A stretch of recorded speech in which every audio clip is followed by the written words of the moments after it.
LJ Ixnay on the Paul Butterfield Blues Band. Alright, LJ.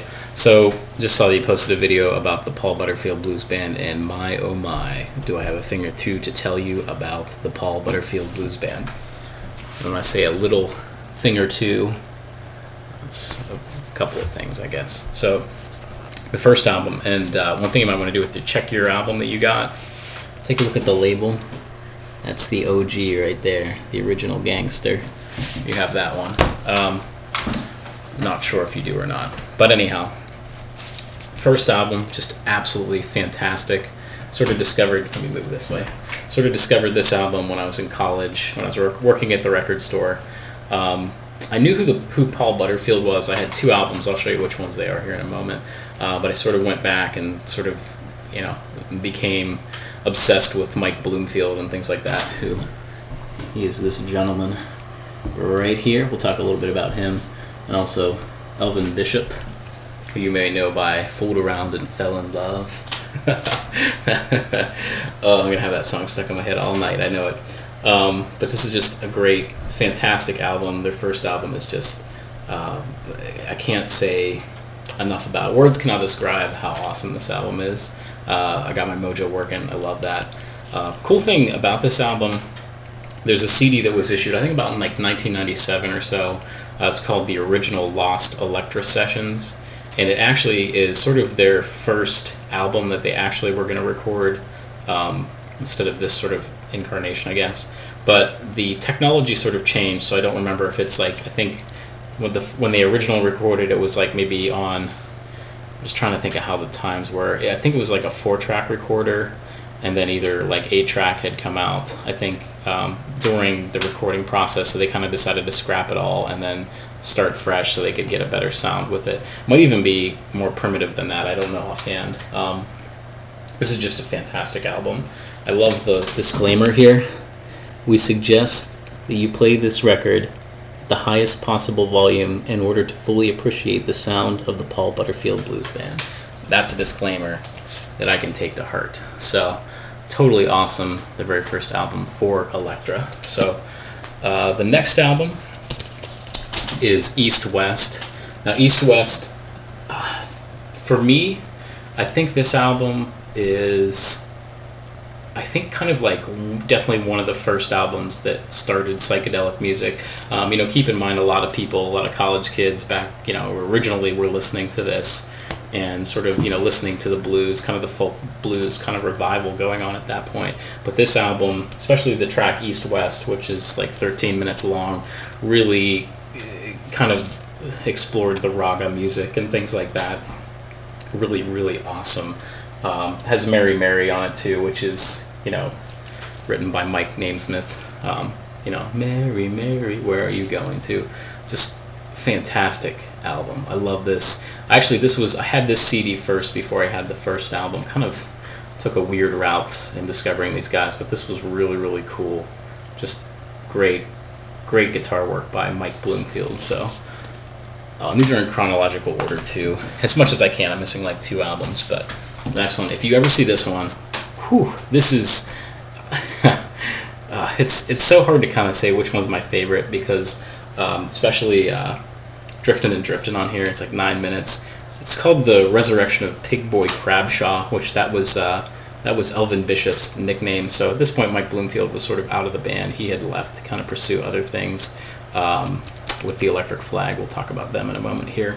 But this is a great album, also on the Electro label. Just great.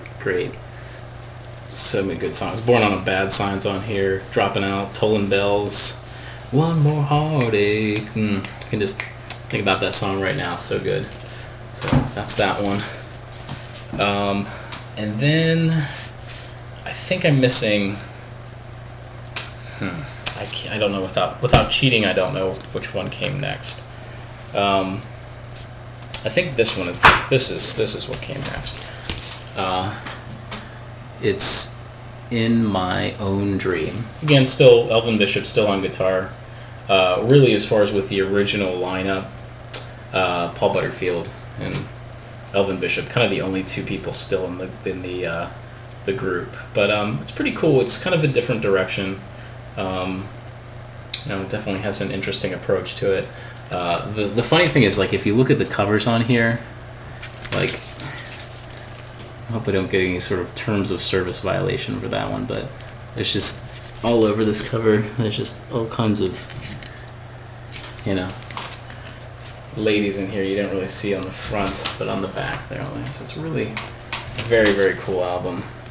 It's kind of a different approach, a little bit, a little bit different to this sound, but I mean, they still have, I think, kind of the core sound, like the guitar and the harmonica, I think really kind of go together. So it kind of stays the same as far as with their, their sound. So it's some of the later albums. There's a few of the Paul Butterfield solo albums that I'll show you.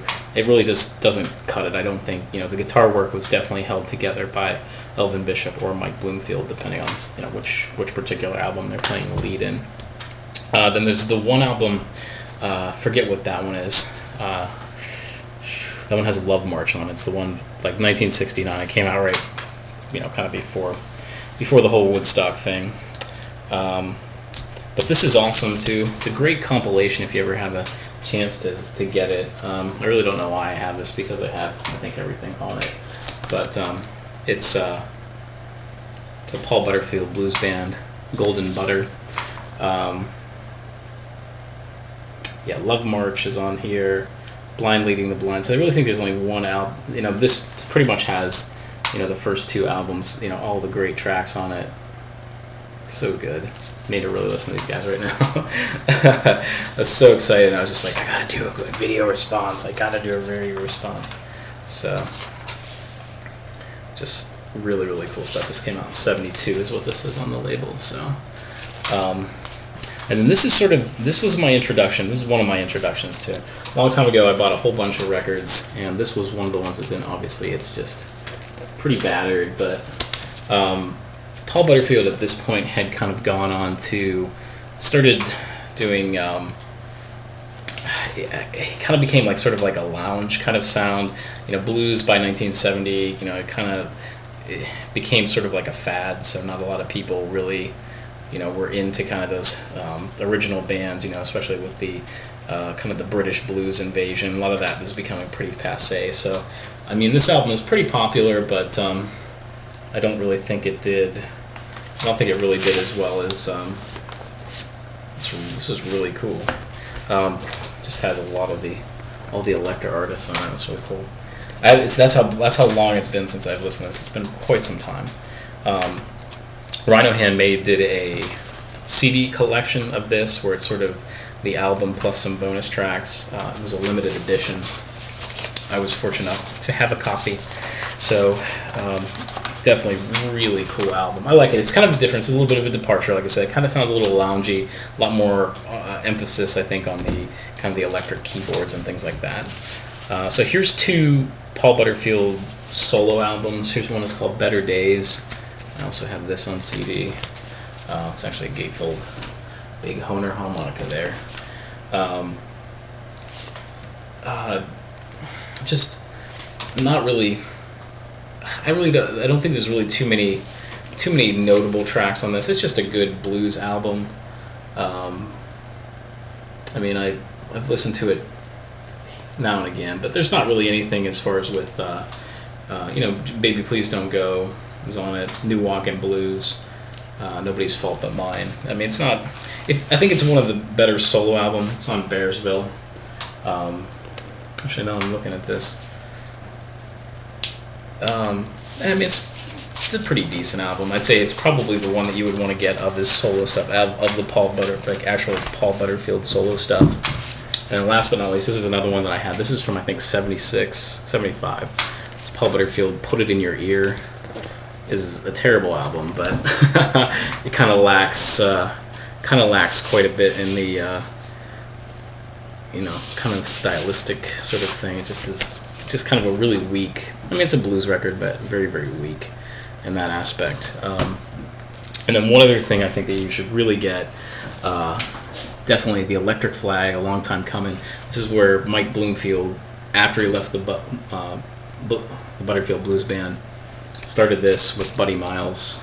See Buddy Miles there, and I think also I want to say Mark Nafton went with him too. I think that's what his name is, Mark Nafton. He played keyboards in the Butterfield Blues Band for a good deal. I don't know if he went or not. No, but Harvey Brooks plays with him. Of course, Harvey Brooks did some stuff with Miles Davis. I was talking about him the other day. I got an album from him. And then also Barry Goldberg, who this album kind of goes hand in hand with like Moby Grape Jam, which kind of featured Mike Bloomfield, and then also Super Session, which I featured a long time ago in one of my videos. So definitely some cool stuff. Thank you for watching. I hope I've given you some sort of knowledge on it, but man, some great records there. So take care, LJ.